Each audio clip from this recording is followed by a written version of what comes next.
नमस्कार, India news Haryana पर हरियाणा विशेष देख रहे हैं आप। आपके साथ मैं हूं आयुष सूर्यवंशी। हरियाणा में कुछ दिन पहले एक बड़ा घोटाला हुआ था। इसमें कागजों में ही कंपनी बनाकर जीएसटी रिटर्न के नाम पर गबन किया गया। ये घोटाला 1100 करोड़ रुपए का था और प्रदेश के लगभग हर जिले में नकली कंपनियां बनाई गई। और अब इस गबन के बारे में आबकारी और कराधान विभाग ने विस्तार से जानकारी दी है। रिपोर्ट देखिए।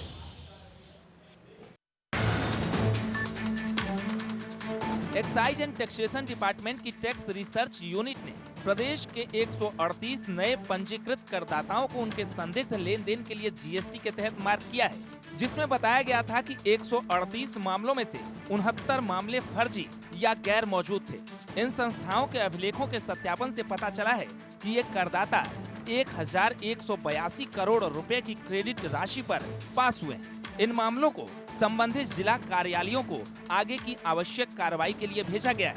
अब आपको बताते हैं कि जीएसटी के नाम पर चूना कैसे लगाया गया और किन किन जिलों में फर्जी कंपनियां बनाई गई।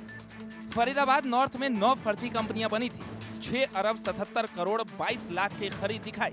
सरकार से 1 अरब 9 करोड़ का इनपुट क्रेडिट लिया। फरीदाबाद साउथ में 3 फर्जी कंपनियां बनी थी। 3 कंपनियों से 3 करोड़ 64 लाख का इनपुट क्रेडिट।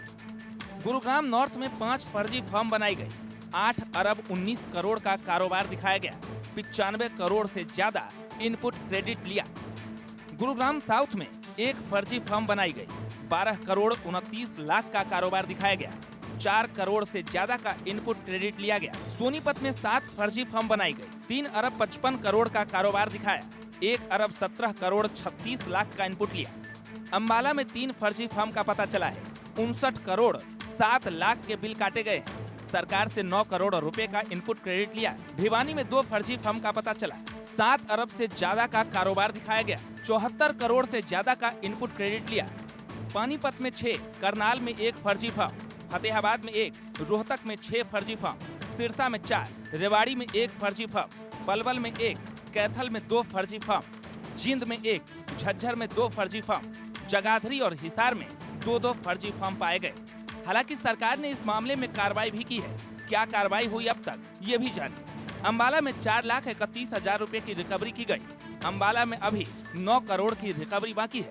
विभाग की तरफ से एफआईआर दर्ज कराई गई है। 15 नकली फर्म के रजिस्ट्रेशन रद्द किए गए हैं। 69 फर्म को ब्लॉक कर दिया गया है। अब तक 28 लाख रुपए की रिकवरी की गई है। घोटाले की वसूली की भी पूरी तैयारी चल रही है। Bureau report, India news, Haryana. वहीं फरीदाबाद से एक चौंकाने वाला मामला सामने आया। यहां पर 2 विभागों की लापरवाही का फायदा टोल कलेक्शन की कंपनी उठा रही है। दरअसल फरीदाबाद और दिल्ली के बीच बने बदरपुर बॉर्डर पर वाहन चालकों से टोल के रूप में वसूली जाने वाली राशि पिछले 5 महीने से एनएचआई को नहीं मिली, जबकि टोल प्लाजा पर लगातार कलेक्शन किया जा रहा है। रिपोर्ट देखिए।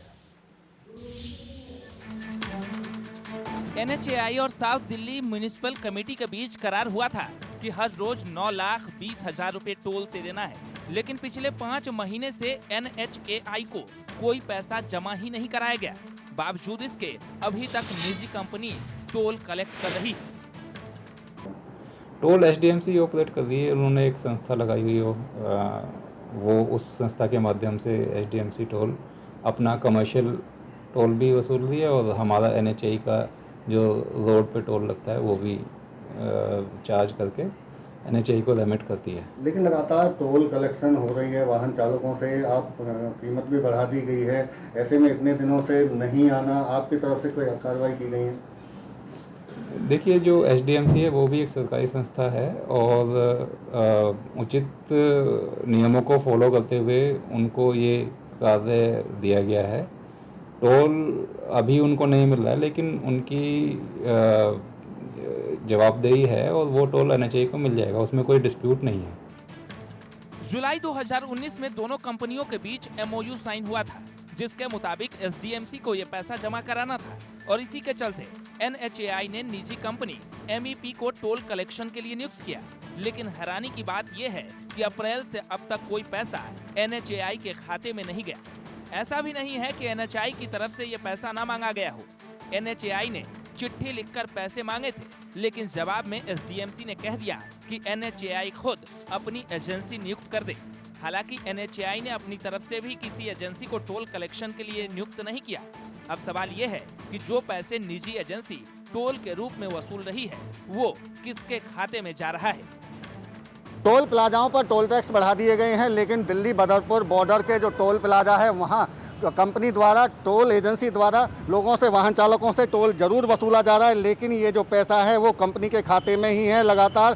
क्योंकि NHAI की तरफ से एक contract south Delhi municipal corporation को दिया गया था, लेकिन जुलाई 2019 के बाद में ये कंपनी MEP को दे दिया गया और इसके बाद में यहाँ से रोजाना पैसों का कलेक्शन किया जा रहा है। और NHAI और SDMC के बीच में जो कॉन्ट्रैक्ट हुआ था उसके बीच में 9,20,000 पर डे के हिसाब से पैसा देना था, लेकिन MEP कंपनी जो यहाँ एजेंसी नियुक्त की गई है उसकी तरफ से लगातार वाहन चालकों से पैसे वसूले जा रहे हैं, लेकिन वो जमा ना तो SDMC में किए जा रहे हैं और ना ही NHAI को दिए जा रहे हैं। अब तक लगातार पिछले, अगर अप्रैल से बात करें तो अब तक अगस्त तक कोई पैसा जमा नहीं किया गया और अब SDMC की तरफ से भी हाथ खड़े कर दिए गए। NHAI को पत्र लिख दिया गया है कि अब कोई भी एजेंसी वो अपनी तरफ से नियुक्त कर सकते हैं, उनकी तरफ से टोल प्लाजा को चलाना नहीं उचित लगता है उनको, और उन्होंने अब हाथ खड़े कर दिए हैं। इसके साथ साथ अब NHAI के लिए बड़ी चुनौती ये है कि पिछले लगातार 5 महीने से कोई भी अगर पैसा नहीं आया है, यानी कि 15 करोड़ रुपए के करीब NHAI का पैसा SDMC पर बकाया है और SDMC का पैसा जो ये टोल कंपनी है जो यहाँ बॉर्डर पर कलेक्ट कर रही है उस पर बकाया है। अब ऐसे में देखना होगा कि NHAI अपने इस 15 करोड़ रुपए की रकम को किस तरह से वसूलती है। और सवाल सबसे बड़ा खड़ा यही होता है कि उसके बावजूद भी अभी भी मैप कंपनी इस टोल से पैसा लगातार वसूलती दिखाई दे रही है। फरीदाबाद से देवेंद्र कौशिक, इंडिया न्यूज। और अगर आप मुरथल के सुखदेव ढाबे पर पराठे खाने की सोच रहे हैं तो सावधान हो जाइए, क्योंकि सुखदेव ढाबे पर काम करने वाले करीब 65 कर्मचारी कोरोना संक्रमित पाए गए। अनलॉक सीजन में लगातार मामले बढ़ रहे हैं और अब तक सोनीपत जिले में कोरोना से 41 लोगों की मौत हो चुकी है, लेकिन बाजारों और ढाबों पर बढ़ती भीड़ लगातार परेशानी का सबब बनी हुई है। सोनीपत के DC श्यामलाल पुनिया ने बताया कि जिले में अब तक 4,847 लोग कोरोना की चपेट में आ चुके हैं और इनमें से 41 लोगों की मौत भी हो चुकी है। ये रिपोर्ट देखिए। सोनीपत में कोरोना का कहर लगातार जारी है। अब तो सोनीपत के फेमस ढाबे सुखदेव पर भी कोरोना ने है वो दस्तक दे दी है। सोनीपत के मुरथल का सुखदेव ढाबा अपने लजीज स्वाद के लिए मशहूर है। ऐसे में देश में बेशक कोरोना का कहर हो, लेकिन दिल्ली, यूपी, हरियाणा, पंजाब, हिमाचल, यहाँ तक कि जम्मू तक के लोग यहाँ पर आकर स्वाद चखने से पीछे नहीं हटते। इस ढाबे पर हर रोज हजारों की संख्या में लोग आते हैं, लेकिन अब उनकी दिक्कत बढ़ने वाली है, क्योंकि इस ढाबे पर काम करने वाले 65 कर्मचारी कोरोना पॉजिटिव हो चुके हैं। की जो जानकारी अभी मिली है हेल्थ ऑफिशियल से, तो उसके अनुसार सुखदेव ढाबे से जो मुलाजिम जो काम करते हैं वहाँ पे, तो उसमें 65 लोगों को कोरोना पॉजिटिव उन्होंने अभी हमें जो सूचना दी उसके अनुसार 65 लोगों को कोरोना। सोनीपत DC श्यामलाल पुनिया के मुताबिक ढाबे पर काम करने वाले कर्मचारियों का कोरोना टेस्ट करवाया गया था, जिसमें से 65 कर्मचारी पॉजिटिव पाए गए हैं। हालांकि DC ने कहा कि कोरोना को लेकर केंद्र सरकार ने जो भी गाइडलाइंस जारी कर रखी है उसी के मद्देनजर आगे की कार्रवाई की जाएगी। सिमिलरली जो ढाबे के केसेज आए इनको भी आइसोलेट कर दिया गया है और SDM और जो भी फील्ड की जो टीम्स हैं उनको हिदायत कर दी गई है कि जो भी कंटेनमेंट मेजर्स हैं उनको स्ट्रिक्टली एनफोर्स करें। ढाबे को जो भारत सरकार की जो कोविड-19 मैनेजमेंट की जो हिदायतें हैं उनके अनुसार जो सैनिटाइज किया जाना आवश्यक है 2 दिन के लिए, जैसे इंडस्ट्रियल एस्टेब्लिशमेंट को 2 दिन बंद रखकर सैनिटाइज किया जाता है। सुखदेव ढाबे पर कोरोना बम फूटने के बाद बेशक प्रशासन कार्रवाई की बात कर रहा हो, लेकिन सबसे बड़ी चिंता उन लोगों के लिए है जिन्होंने पिछले कई दिनों में सुखदेव ढाबे पर खाना खाया है और इन कर्मचारियों के संपर्क में आए हैं। प्रशासन के लिए भी ऐसे लोगों की निशानदेही करना बेहद मुश्किल होगा। मुरथल के सबसे बड़े ढाबे पर हम मौजूद हैं। आप तस्वीरों में साफ तौर पर देख सकते हो कि सोनीपत जिला प्रशासन की एक टीम SDM विजय सिंह के नेतृत्व में यहाँ पर जो कार्रवाई है वो कर रही है ढाबे को सील करने की। खुद हमारे साथ SDM विजय सिंह मौजूद हैं। सर, 71 नए मामले सामने आए हैं सुखदेव ढाबे से, किस तरह की जो कार्रवाई है वो अमल में लाई जा रही है? देखिए, इनके जो टोटल कर्मचारियों की लिस्ट जो इन्होंने हमें उपलब्ध करवाई थी सुखदेव ढाबे के मालिक ने, वो उसमें 319 की लिस्ट थी। उनकी सभी की हमने सैम्पलिंग करवाई है। सैम्पलिंग में 71 मामले पॉजिटिव आए हैं। उसमें जो 71 के 71 पॉजिटिव केसेस हैं उनको आइसोलेट करके एक सेपरेट फैसिलिटी में उनको हमने रख लिया है। उसके अलावा यहाँ पे पूरा सैनिटाइजेशन का प्रोसेस अभी आपके सामने चल ही रहा है, उसके बाद सील कर दिया जाएगा पूरी तरह से ढाबा। और इसके अलावा मैं आपको बताना चाहूँगा जितने बाकी ढाबे हैं पूरे हाईवे पे या शहर में, उनका सभी का सैम्पलिंग का हमने शेड्यूल बना लिया है। तो जिस भी ढाबे पे पॉजिटिव केसेस मिलते रहेंगे हम उसको आइसोलेट करके उनके कर्मचारियों को और उसको हम सील करते रहें। ये एसडीएम साहब थे जिनका साफ तौर पर कहना है कि जो ढाबे को है वो सील किया जा रहा है। हम आपको जो अंदर की जो कुछ तस्वीरें हैं वो दिखाना चाहेंगे। जो कर्मचारी हैं ढाबे के वो पूरे ढाबे को सैनिटाइजर मशीन से है वो सैनिटाइज कर रहे हैं ताकि जो वायरस है वो यहाँ पर फैला है उसको जल्द से जल्द ख़त्म किया जाए। हालाँकि जो जिला प्रशासन की जो जिस तरह से कार्रवाई है वो अमल में लाई जा रही है। जो ढाबे को जो सील है वो कर दिया गया है। हम आप देख सकते हैं कि जो मालिक हैं यहाँ पर मौजूद हैं, सीधा उनके पास चलते हैं कि किस तरह की जो व्यवस्थाएं हैं और वो ढाबा मालिक हैं वो करने जा रहे हैं। सुखदेव जी, 71 नए मामले सामने आए हैं ढाबे से, किस तरह की जो एहतियात है वो बरत रहे हो आप? नहीं, हम जो लड़के थे वो सब आइसोलेट की है, एक साइड में है, वो ढाबे से उनका कोई लिंक नहीं है। और हम सबको सैनिटाइज कर रहे हैं, पूरे ढाबे को साफ़ कर रहे हैं, सैनिटाइज कर रहे हैं। और जो भी MHA की गाइडलाइन होंगी उसको हम फॉलो करेंगे। ये ढाबा मालिक थे सुखदेव जिनका साफ तौर पर कहना कि MHA की जितनी भी गाइडलाइन है उनको फॉलो किया जा रहा है ताकि कोरोना को जल्द से जल्द हराया जा सके। सोनीपत से इंडिया न्यूज़ के लिए सनी मलिक। वहीं हरियाणा कांग्रेस से राज्यसभा के सांसद दीपेंद्र सिंह हुड्डा वीरवार को बरौदा विधानसभा क्षेत्र के गांव आवली पहुंचे। ग्रामीणों की जनसभा को संबोधित करते हुए कहा कि अब हरियाणा बेरोजगारी में लगातार आगे बढ़ रहा है, हर तीसरा आदमी बेरोजगार है। भूपेंद्र सिंह हुड्डा के बेटे दरअसल दीपेंद्र हुड्डा राज्यसभा के सांसद वो बरौदा के आवली गांव पहुंचे थे और वहां पर चुनावी जीत के लिए उन्होंने प्रचार प्रसार शुरू किया है कांग्रेस की तरफ से और बरौदा की सीट पर जीत दर्ज करने का यहां पर दावा भी किया गया है। तो दीपेंद्र हुड्डा कार्यकर्ताओं से मिलने पहुंचे थे, जनसभा को भी संबोधित किया और बरौदा में जीतने का यहां पर दावा भी दीपेंद्र हुड्डा की तरफ से किया गया। दरअसल बरौदा के गांव आवली पहुंचे थे, हालांकि बेरोजगारी को लेकर भी यहां पर सरकार पर हमला बोला है। ये आप देख रहे हैं किस तरीके से एक बड़ा काफिला दीपेंद्र हुड्डा का, जिसमें सैकड़ों की संख्या में उनके कार्यकर्ता थे। क्या कुछ कहा ये भी सुनवाएंगे आपको। आप तो अगर ये इस तरह की कोई बात करते हैं इनको खुद को कराइए। और एक बात और, आप मेन बात आगे चला सकते हो। फिर आज एक और रिपोर्ट आई है जिसमें दोबारा से हरियाणा बेरोजगारी में नंबर 1 पे आया है। 33% से ज़्यादा बेरोजगारी हरियाणा में हो गई। आज की जो CMI की रिपोर्ट है, लगातार पिछले 8 महीनों से हरियाणा बेरोजगारी में नंबर 1 पे चल रहा है। और अब तो त्रिपुरा जो दूसरे नंबर पे है वो 25% पे रह गया और हरियाणा 33% से ज़्यादा। हरियाणा का इतना बुरा हाल नहीं होना चाहिए था क्योंकि हरियाणा दिल्ली के 3 तरफ हरियाणा लगता है। इस सरकार ने हरियाणा को ना सरकारी रोजगार दिए बच्चों को, ना निवेश हुआ पिछले 6 साल में। आज इसीलिए हरियाणा में हर तीसरा व्यक्ति आज बेरोजगारी की 33% बेरोजगारी है। 6.5 साल तक सरकारी विकास कार्यों में ठेकेदार किस तरह धांधली कर रहे हैं, बहादुरगढ़ और कोसली में इसकी बानगी दिखी। दरअसल बहादुरगढ़ के सेक्टर 7 में बन रहे पार्क में घटिया निर्माण सामग्री का इस्तेमाल किया जा रहा है। फुटपाथ के लिए लगाई जा रही टाइल्स के नीचे सीमेंट, पत्थर और रेती का जो मिक्सर डालना चाहिए वो नहीं डाला गया। सिर्फ पत्थर और रेती बिछाकर ही टाइल्स लगा दी गई। नियम कायदों के हिसाब से पत्थर भी पूरा नहीं बिछाया जा रहा। लोगों ने आरोप लगाया कि ठेकेदार जानबूझकर सही सामग्री का इस्तेमाल नहीं कर रहा। वहीं कोसली के गोटला टप्पा में भी 2 साल से जन स्वास्थ्य विभाग द्वारा 1 करोड़ की लागत से निर्माण कार्य जो है वो लगातार चल तो रहा है, लेकिन जमीन पर घटिया निर्माण सामग्री का इस्तेमाल दिख रहा है। वाटर वर्क्स में दरारें पड़नी शुरू हो गई हैं। ग्रामीणों और ग्राम सरपंच की शिकायत के बावजूद अधिकारी मामले की लीपापोती कर रहे हैं। तो ठेकेदारों की यहां पर घटिया निर्माण सामग्री का आरोप लगातार लग रहा है। बहादुरगढ़ और कोसली की ये 2 तस्वीरें आप देख रहे हैं।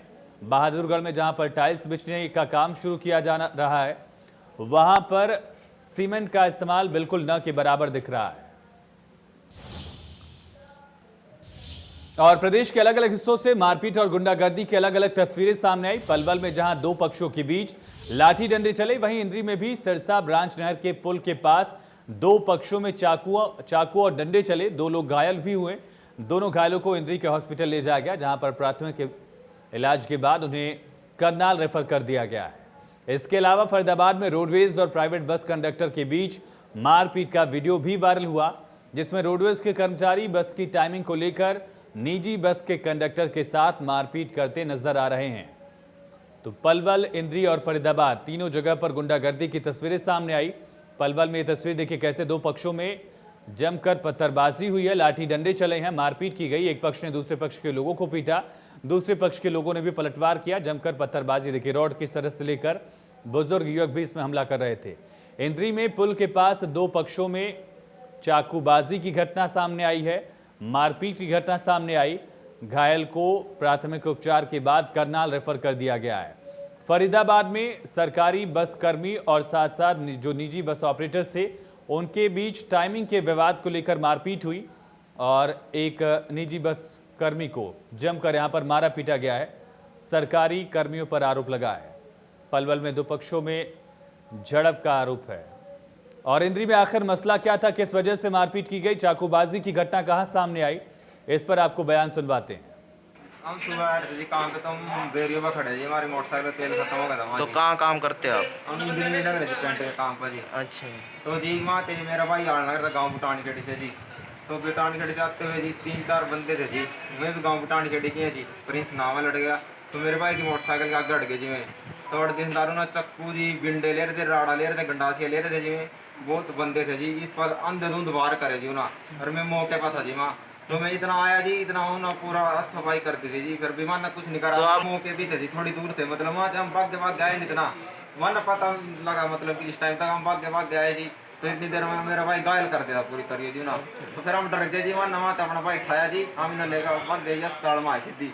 उनसे तब भी माना कुछ नहीं कहा, चुपचाप आकर हॉस्पिटल में एडमिट करा जी भाई। माना रोला था जी सारे गांव के बुटानी खड़ी रहे जी, हथियार ले रहे थे सारे के सारे, 8 बंदे थे जी। और गांव के मोटरसाइकिल पछाना जी मैंने पर नंबर, तो मैं आपको गांव में जी बता दूंगा।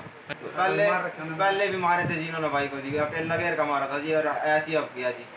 तो क्या की पहली छोटी मोटी बहस थी जी, पैड के ऊपर बात थी जी, मतलब कि कब्जा कर रखा जी उन्होंने पैड पर जी। तो दूसरी कास्ट के बंदे ना, हम भी उन्हीं कास्ट थे जी, तो आने जाने नहीं देते उस पैड के ऊपर। तो उन्होंने जी इसकी गलत बहस निकालनी थी, तो आज अकेला पकड़ा जी यहाँ पर इंद्री में जी। फिर इस पर ये चोट लगवाई जी उन्होंने। अच्छा। अपने रोटी पानी लेकर सवेरी लाडवा जावा शीशे का काम करा छोकरा, तो उरा इंद्री चौक पाक आई हुई ना, ये पीछे से आके इन्हें ना आकर छोकरे के लो थपाई मार पिटाई करी। फिर थे कह रहे थे जी 15-16 आदमी थे। अच्छा। कल भी गालियां देकर निकल गया था यू छोकरे थे। अच्छा। अरे यू रोशन गालियां देकर निकल गया ना, कल भी मैं चिपाट में रहूं। और इसी बीच एक बड़ी खबर से आपको रूबरू करा दे। विधानसभा अध्यक्ष ज्ञानचंद गुप्ता को अस्पताल से छुट्टी दे दी गई है। विधानसभा स्पीकर ज्ञानचंद गुप्ता की कोविड रिपोर्ट नेगेटिव आने के बाद उन्हें मेदांता अस्पताल से छुट्टी दे दी गई है। होम आइसोलेशन में रहेंगे। डॉक्टर्स ने आइसोलेशन में रहने की सलाह दी है। मेदांता अस्पताल में भर्ती थे, कोविड को लेकर इलाज चल रहा था और 15 से 20 दिन तक आइसोलेशन में रहेंगे विधानसभा के speaker Gyanchand Gupta. Report negative आने के बाद मेदांता अस्पताल से उनको डिस्चार्ज किया गया है और साथ साथ हिदायत दी गई है कि करीब 15 से 20 दिन तक होम आइसोलेशन में रहना होगा। होम आइसोलेशन के नियमों का पालन करना होगा। रिपोर्ट पॉजिटिव आने के बाद अस्पताल में भर्ती कराया गया था। मेदांता में इलाज चल रहा था विधानसभा स्पीकर ज्ञानचंद गुप्ता का और अब कोविड रिपोर्ट नेगेटिव आने के बाद उनको डिस्चार्ज किया गया। साथ ही हिदायत भी दी गई उनको कि करीब 15 से 20 दिन तक होम आइसोलेशन में रहना होगा। इस वक्त की बड़ी खबर है, विधानसभा स्पीकर ज्ञानचंद गुप्ता की रिपोर्ट कोविड की नेगेटिव आई। मेदांता अस्पताल से ज्ञानचंद गुप्ता को छुट्टी मिल गई है, डिस्चार्ज कर दिया गया है और आइसोलेशन में रहने की सलाह दी गई है। करीब 15 से 20 दिन तक विधानसभा के स्पीकर ज्ञानचंद गुप्ता घर में रहेंगे, आइसोलेट रहेंगे, एहतियात बरतेंगे। बड़ी और अहम खबर इस वक्त की, विधानसभा के स्पीकर ज्ञानचंद गुप्ता की कोविड रिपोर्ट नेगेटिव आने के बाद मेदांता अस्पताल से उनको डिस्चार्ज कर दिया गया है, छुट्टी दे दी गई है और डॉक्टर्स की तरफ से ये सलाह दी गई है कि विधानसभा स्पीकर अब करीब 15 से 20 दिन तक घर पर ही रहेंगे, होम आइसोलेशन में रहेंगे। दरअसल बड़ी और अहम खबर है, रिपोर्ट पॉजिटिव आने के बाद उनको मेदांता में भर्ती कराया गया था। मेदांता अस्पताल में इलाज चल रहा था और अब उनकी कोविड रिपोर्ट नेगेटिव आने के बाद उनको अस्पताल से छुट्टी दी गई है। तो बड़ी और अहम खबर है इस वक्त की, मेदांता अस्पताल से विधानसभा स्पीकर ज्ञानचंद गुप्ता को छुट्टी दे दी गई है, डिस्चार्ज कर दिया गया है। जो होम आइसोलेशन के नियम हैं उनका पालन करते हुए 15 से 20 दिन तक होम आइसोलेशन में रहेंगे विधानसभा स्पीकर ज्ञानचंद गुप्ता। और ज्यादा जानकारी के साथ हमारे संवाददाता राज वर्मा जुड़ चुके हैं। राज, क्या जानकारी मिल पा रही है? विधानसभा स्पीकर की रिपोर्ट नेगेटिव आई है। हाँ बिल्कुल, देखिए एक अच्छी खबर यहाँ पर है। विधानसभा स्पीकर ज्ञानचंद गुप्ता जो कि 24 अगस्त को कोरोना पॉजिटिव आए थे और गुरुग्राम के मेदांता अस्पताल में इलाज के लिए उन्हें भर्ती कराया गया था। आज जो उनका टेस्ट किया गया था उसकी रिपोर्ट नेगेटिव आई है और उसके बाद ज्ञानचंद गुप्ता को अस्पताल से छुट्टी दे दी गई है। साथ ही साथ अभी डॉक्टर्स की तरफ से सलाह और हिदायत दी गई है कि 15 से 20 दिन वो होम आइसोलेशन में रहें और उसके बाद जो है फील्ड में जा सकते हैं। जी चलिए, तमाम जानकारी के लिए आपका बहुत शुक्रिया।